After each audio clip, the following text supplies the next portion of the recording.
welcome to Canadian Politics is Boring.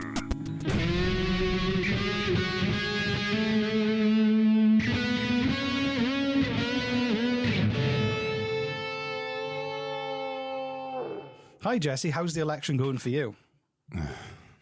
Great. I've got something funny to show you. Great. Okay. So, First off, welcome to Canadian Politics is Boring. election coverage. Bum, bum, bum, bum, bum, bum, bum, bum, bum, bum, bum. Election. Cool. Can you put some music to that? No, it was perfect just the way it was. I'm Jesse. I'm Reese. Hi. Reese loves just jumping right in. Because it's just, We do get new listeners who, oftentimes they'll just listen to the first one on the page, and then if we don't say who we are or kind of what we're doing, they'll just it's just two guys fucking around, farting into the microphone, doing nothing. Literally 90% of all podcasts. I mean, it really is. Yeah. So that's so we're just blend in. So the election we called, and this is a bit of a roller coaster one. So Justin Trudeau, I haven't been paying Justin attention. Trudeau called the election with a huge poll lead, and then what does that mean? So he was ahead in the polls by loads Before he called the election. So he was how does he? Okay, well, because they do polling. They just randomly hey, if we had an election, who would you vote for? They call 1,000 people and they go, oh, good news. So he's doing really well. And then they called the election. Yeah. And now suddenly it's evened out between him and the Conservatives. And also the NDP have seen a huge surge in support. So they've... the NDP are working so fucking hard. It's crazy. It's crazy. So it looks like it's way more competitive and the easy majority. And also I think a lot of them calling the election was because we did a great job during the pandemic. So... vote for us. But I think a lot of people, and this is an example I was chatting about the other day. So after World War II, 2 months after they declared peace, Winston Churchill had an election and he lost it massively. Wow. Because although he'd been a hero during the war, there was so much, the country had been torn to pieces and looked very differently from what it did at the beginning. And they voted for the Labour government because they were talking about building homes and having a national health service. And so basically, the appetite of the voting public was very different from, he thought, this will be easy. They're going to say, thank you, Winston. I had a thought just as you were saying this about this, and I'm wondering if there's some truth to this. I'm curious if there's any psychologists or sociologists in the audience, if you want to write to us about your thoughts on this. What if, because something similar happened just now in the Nova Scotia provincial election. We need to talk about this Nova Scotia election. The Nova Scotia provincial election, just to bring it up, the Liberal government was doing a really, really good job of just listening to Dr. Strang, which is so stupid. It's so stupid that we are praising our government for listening to medical science and just and relaying science from a doctor. That's what we're praising our fucking government for. And you know why we're praising it is because there's so many other provinces and so many other states who don't, and countries, and we're like, oh, thank God, our province is listening to science, and that's it. We're like, good job, Liberals. Well, when they started doing the reopening plan, everyone was like, Nova Scotia's being too conservative. How come everybody else gets to open up? Meanwhile, everyone's getting the Delta variant. Right, yeah. We're not, because Nova we're Scotia, during the entire pandemic, I don't know, I mean, if our listeners probably already know this, but during the entire pandemic, including now, Nova Scotia was one of a small handful. I'm thinking around 3 to 5 places on the entire planet that was safe the entire time. And the way it worked was it was just every single time we'd get a surge and we would get waves. We've had 3 waves so far, right? 3 waves. And every single wave, Dr. Strang, I don't know what you'd call him, is the province's doctor. Our one true leader. Right, yeah. Dr. Strang would be like, this is a social virus. It needs people to spread. Shut down the bars, shut down the restaurants, close the borders. Everyone stay home for the next month. And we just did it. The third wave we crushed immediately. It was amazing. Yeah. So we just this happened 3 times. Three times this hour, our numbers spiked and everyone's like, oh my God, it's out of control. What are we doing? And everyone freaked out. And then Dr. Strang's like, this is what we do. We're shutting everything down. Stay home. And we amazingly, Nova Scotia did. Like so much of Nova Scotia did. Yeah, you'd have just dissenters. Is that the word? Yeah, people who dissent. Yeah, and then people like, but like they were rare. And most of the province just did what they were told and the numbers went down. And then we were one of the only places on the planet where we're like, I keep hearing about this pandemic elsewhere. And we didn't have one. And then eventually the second wave hit. We're like, okay, we know what to do. And we did it. And Just before, was it just after Christmas? Yeah, it was just after Christmas and our numbers spiked again. And we just like, okay, shut it all down. And we shut it all down. Everyone listened and their numbers went away. And then in the springtime, wave 3 hit again and it hit big and it hit hard with the Delta variant. And we're like, okay, we are shutting everything down super hard. And we did. And everyone listened and our numbers went away. And it was fucking amazing. New Zealand and us, and I think a couple islands in the Philippines were one of the very few places on the planet that just did what they're fucking told, and the pandemic went away. Like every time, it was amazing. Yeah, but somebody libertarians would say, I can't believe Nova Scotians are just doing what they're told and staying alive. Don't you want freedom? Yeah. Do you want freedom and death? Glorious death. I have a long thought process on this whole thing. So anyway, the Liberals. You said you were all out of rants, but this is a good one. This is a good. Yeah. Okay. Thank you. Jesse's rants. You should clip that and put that's nasal. We should do like a yeah. Can you talk any more through your nose? So the Liberals were basically praised during the entire pandemic for just keeping everything under control and doing a really good job of it. And then and then they were like, well, this is the perfect time to call an election. And so provincially we held an election here in Nova Scotia because the Liberals were like, well, fuck yeah, this is like, we're definitely going to get back in if we hold an election now. You love us. And they like everyone kind of did because they did a really good job. And I hate the provincial Liberals for fucking me over in my career and all my friends, but I have to admit they actually did a really good job during the pandemic. And then they got wiped by the Progressive Conservatives, which won a fucking majority in the province, which is just blew everyone. When I found out, I was blown away. I was blown. You know why though, don't you? I think I do. I have a theory. Should I tell you my understanding of it? Yes, please do. So they wiped out in the I've heard there is in the rural areas. I have my own theory. It was all the rural areas. It was all in HRM, which is Dartmouth, Halifax, Bedford, and Sackville. It was almost entirely NDP. Yeah, entirely. And then the richer suburbs, are all liberal. No, yeah, that's true. It was all. And then as you go out to the rural areas, it's all blue. All blue. It was insane. But it's because they campaigned on one single issue, really, which was health. Yeah. And in those rural areas, in HRM, there's pretty good healthcare. There's lots of hospitals. It's easy to get stuff. But a lot of the rural areas where people live quite far away, the infrastructure in the healthcare here is really limited. And then there was also a bunch of news stories that came out showing like really shocking gaps in healthcare, like a shortage of ambulances, somebody who died, unfortunately, when it was kind of a routine thing, could have saved them. They were just sat waiting. Our health system is abysmal. So what the Conservatives did was campaign in those rural areas saying, we'll fix, we'll fix this. And they won because again, in the rural areas, it tends to be a slightly older population who tend to be more active voters, and they do struggle to get healthcare. And they also had like nurses and doctors running as candidates. Now this is just pointing out the fact that we have a shitty healthcare system and we need a better healthcare system, but that doesn't mean that the PCs are doing good. Like it doesn't mean they're going to do it. No, it doesn't mean that. It just means that they found what people were talking about and like, oh, we'll say that we'll do that thing if you vote for us. Like the Liberal Party of Nova Scotia, which is wildly different than the Liberal Party of Canada. The Liberals of Nova Scotia actually act more conservative. They're kind of they center right almost. It's way more right, way more right. And while the Liberal Party has just straight up lied to us, and we have actual proof of that, by the way, like straight up lied to us, which is why I don't like them. The Conservatives are just... Are you surprised that politicians lied to you? No, I'm surprised that they so badly lied to us. So that's why I don't like the Liberal Party of Nova Scotia. But the Progressive Conservatives are just straight up fucking evil.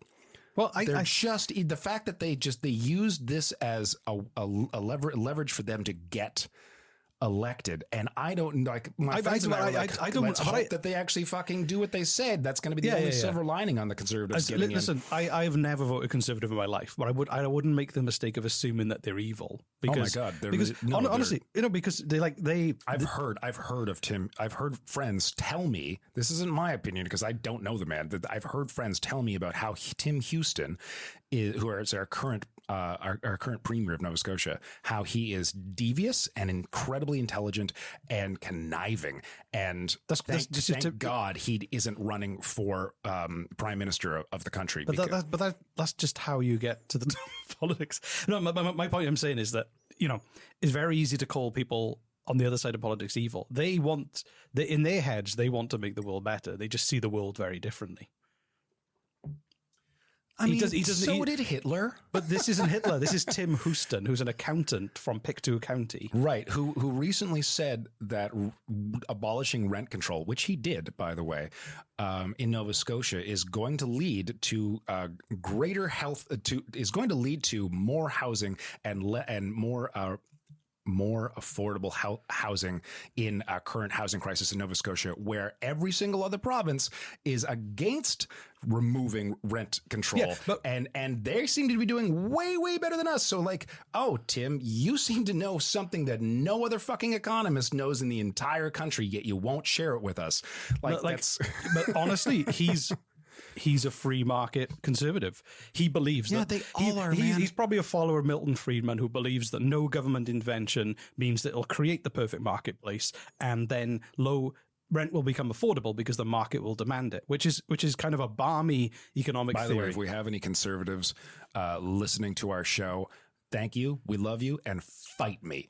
No, but my point is that he thinks that's going to fix things using the free market. It's not that he's evil. And why not just look at the past, man? Look at what has worked before and what is currently working. Don't try to reinvent what's... But again, he sees the world differently. He looks at the past and sees different things from what you see and from what I see. So there are facts. I just don't like facts. I don't like people slipping into the thing of calling political opponents evil, because that's what Trump does. Because you need to have a dialogue with people. Most people want... You're too goddamn reasonable. Okay. Most people would like to live comfortably. Like it's honestly infuriating because I know you're right. I know you are, and it bothers me. But listen, hear me out. So most people would like to be able to afford a decent, safe house. Like I have all this rage when you say shit like that. I have nowhere to put it. Okay.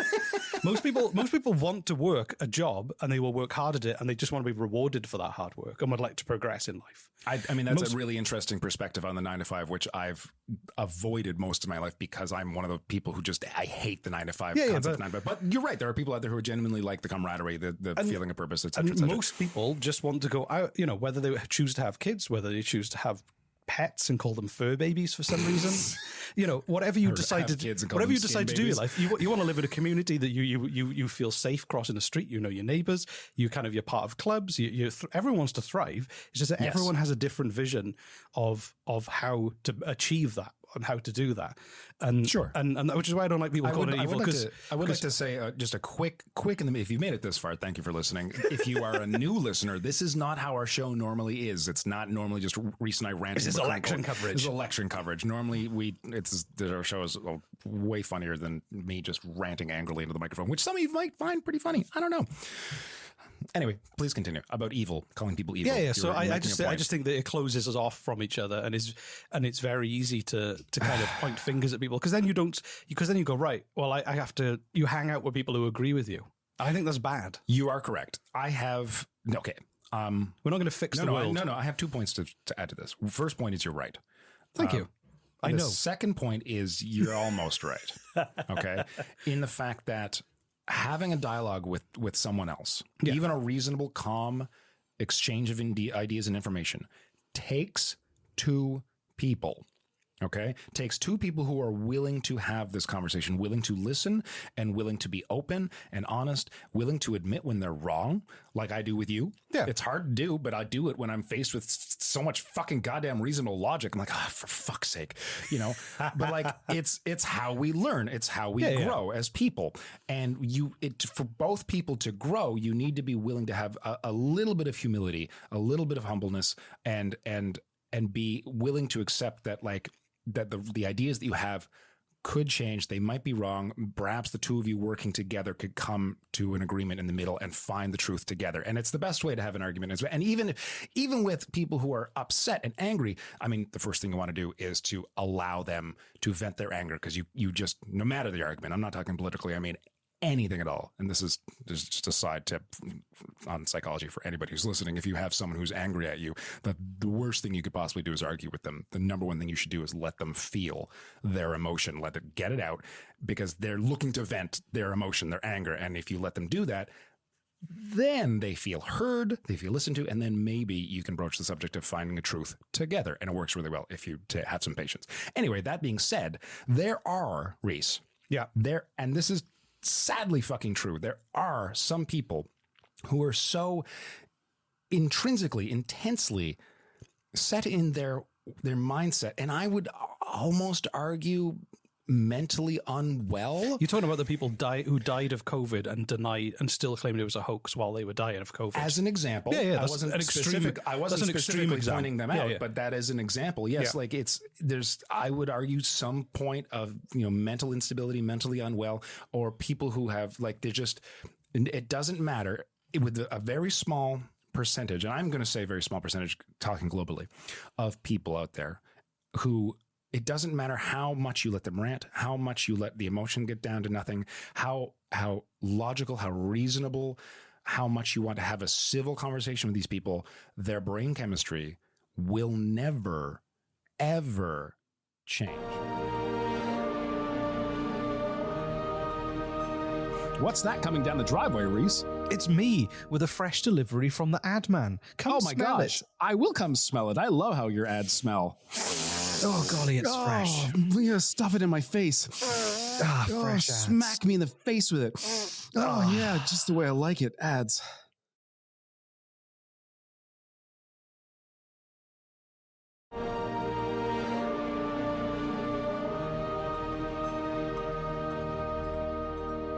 I'm of the belief that some of these people, I live in an echo chamber. Okay. And that echo chamber allows for megalomania to happen. And when megalomania happens, they want to get more and more power. And these people, not all of them, but a select few, rise up the ladders to become some of the politicians that we know today. To the point where if you were to try to have a civil conversation and perhaps change someone's mind, or even have your mind changed with a politician, some of these politicians are of that mindset that they're just, no matter what you do, they're 100% convinced, and nothing you say, nothing you do will allow for a constructive conversation where both parties, or even just one party, could learn something new. And I'm of the belief that some people in the conservative parties, some people in the States that rhyme with dump, are of this mindset. Or flump. But honestly, you said it in your explanation. There's a minority, and the good thing about that minority has risen to power is the problem. Because that's the problem. If they didn't rise to power, this would not be a problem. But you know why? Because there's been a pandemic. Lots of people have been afraid, stuck at home, lost their jobs, been put into uncertainty. When people are afraid, they look for someone who claims they have all the answers. Oh yeah, you're right. So I fucking hate saying that. Can you just? You get people who are drawn to these people, like, oh my God. I think I have some good points. You do have good points. You do have good points. I'm just kind of, I'm not saying you're completely wrong or anything like that. I'm just telling you my perspective. I'm just throwing my perspective backwards. Fine. I guess that's allowed. Go ahead. But, it is that thing where you just, You're right.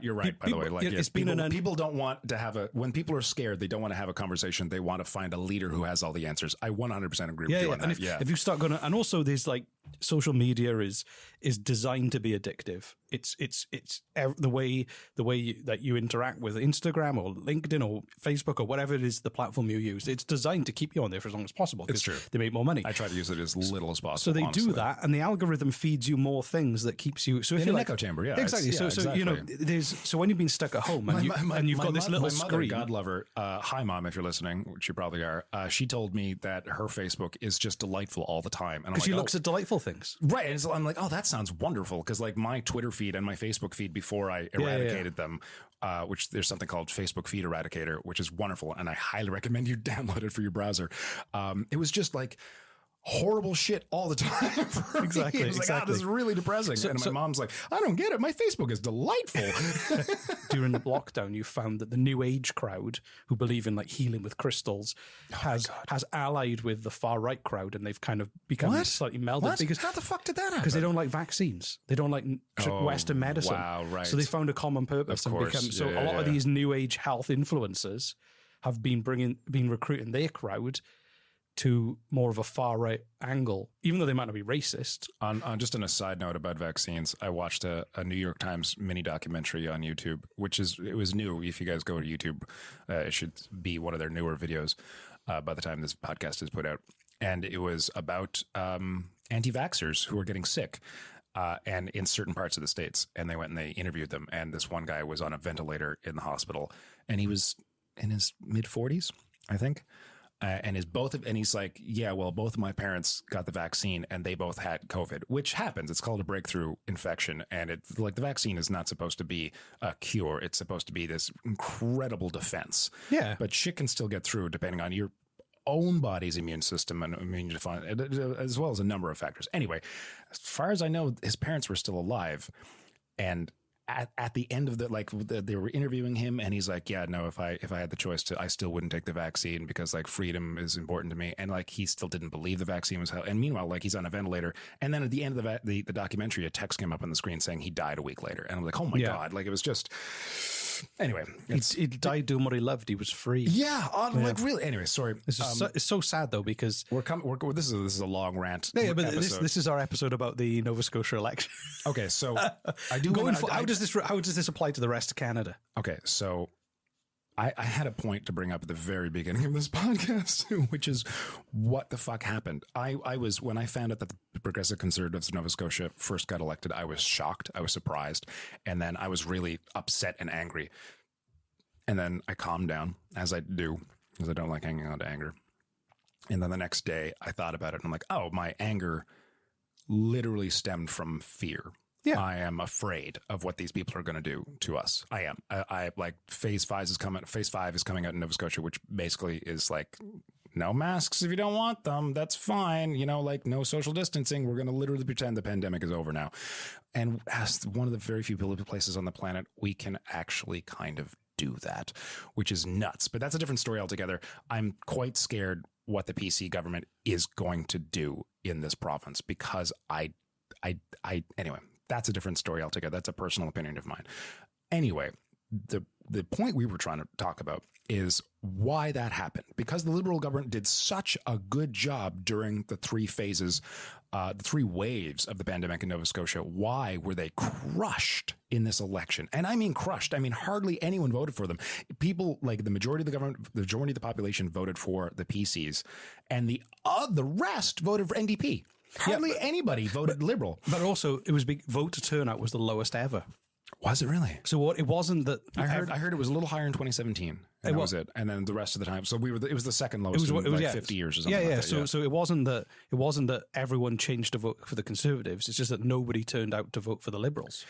Well, okay, so that changes my theory a little bit. But let me tell you my theory, because you said the same thing happened after World War II.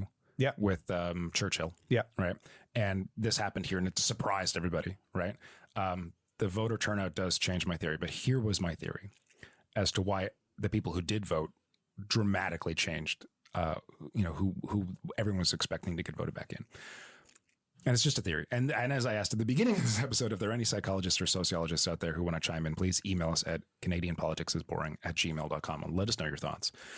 And if it's not too sweary or too racist, we might read it on the air.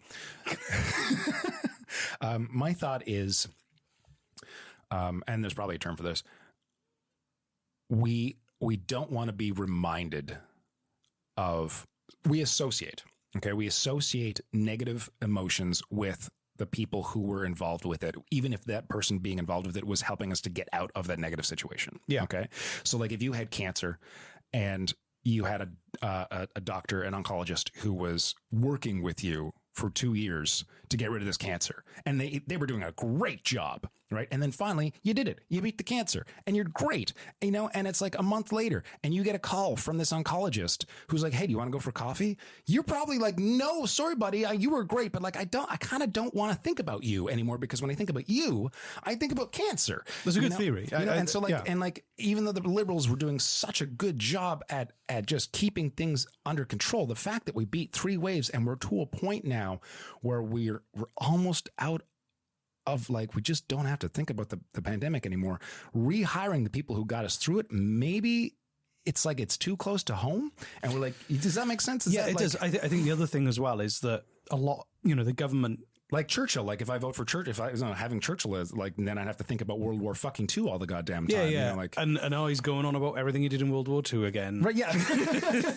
Anyway, that's my theory. Like, also, it's just like a knee jerk reaction of anyone but you, please. You did a great job, but anyone but you. The other thing as well is that, you know, the government had to spend a lot of money to keep things normal and afloat. And if you're, if you're the kind of person who believes in, like, you know, austerity and keeping the government spending low, even if you're a swing voter, you might go, well, they got us through it and they spent a shit ton of money, and maybe what we need to do now is vote for a party that we know will reduce government spending, because I worry about national debt. Personally, that's not something I worry about, but I know a lot of people bring it up quite a lot. Well, you know, I just had a thought right now. During this pandemic, we've had a provincial doctor, which is something we've never had before, as far as I know. But right? it's just a doctor giving his personal researched advice on the current health of people in the province. Like that has to do. They with have done it. It's just nobody's been paying attention. Have they? Okay, so I just had a thought right now. They didn't like, make the job up. How neat would it be if we had like a public, someone who like advertises himself like we have with Dr. Strang. I love his name, by the way. Like a provincial economist who's like, hey, this is how much money we've got. This is why we're spending it over here. The problem is that economics is a lot like psychology. It's a lot of people believe different things and there's different schools. So some people explain psychology in like a Freudian way, and other people explain it. I can't even think. I did psychology for a bit and I dropped out. You know, there's different schools of thought, and economics is the same. You'll have some people who are Keynesian, some people who follow Milton Friedman. You know, look at you, Santa's so smart. I don't know who these people are. The economists are Adam Smith. Have you heard about Adam Smith? No, remember? I was in school clue. with someone called Adam Smith, and it was the same name as like a 18th century economist. So, you know, doctors tend to agree on one thing. Real doctors tend to agree on medical science. Right. Anywhere in the world, if they're a real proper doctor, chances are they'll have very similar approach because it's all evidence based. Whereas economics it's people change. I mean, how can you have opinions on math and like? But it's not though. Is economics because human is math. It's not how much money there is. It's where that money should go. And it's a lot of human behavior. Right. Like we should spend it on schools. Yeah, we should spend it on condos, you know, like Halifax has been doing, God knows. So let's wrap this episode up. Okay, yes. This has been a long episode. Thank you for listening. I guess the old underwriting, what did we learn? What we learned is that Justin Trudeau is not in for an easy ride in the election. No, if anything, if history has taught us anything, one, it's that politicians don't look at history. And two, that when you think you're doing a really great job in a time of worldly distress, don't call a fucking election in the middle of it because you'll get booted the fuck out, which now concerns me because like I've heard that Trudeau's doing a great job from some people. I've heard that Trudeau's doing a piss poor awful job from some people. I haven't been paying attention to him. Canada's done a great job. Globally, Canada's done a really good job. Okay, as a country. Well, that's great to hear. I am concerned if historically this is what happens when you call an election during the middle of great times of duress, that you get booted the fuck out for reasons that are unbeknownst to us that we've theorized during this episode, that the Conservatives will take over the country. That's terrifying to me. Let's talk about them in the next episode. Okay. Cool. Yay, bye. Wait. Call to action. Call to Instagram. That's your knee-jerk reaction every single time. Because it's really funny. Because we're on there a lot. It's really funny. Yeah. I think, call to action. Okay. If you have an idea of something that we've said, it has to relate to something that we've said in the past number of episodes that would make a great t-shirt, send us an email at canadianpoliticsisboring@gmail.com or send us a message on Twitter or Instagram. I'm sure you can find us on there. It's not hard to find us. We haven't put a t-shirt up since Seduced by Ottawa, so we probably should. And I love Seduced by Ottawa t-shirts. So if you have an idea based on something that we've said in our just a previous number of episodes that would make a great t-shirt, get in touch with us, let us know, and maybe we'll make it into a t-shirt, and we'll totally we'll let the world know who you are and et cetera, et cetera. Wonderful news. That's our call to action. Get on it. Go do that before you do the next thing you're going to do. Cool. Bye. Bye, everyone. Love you.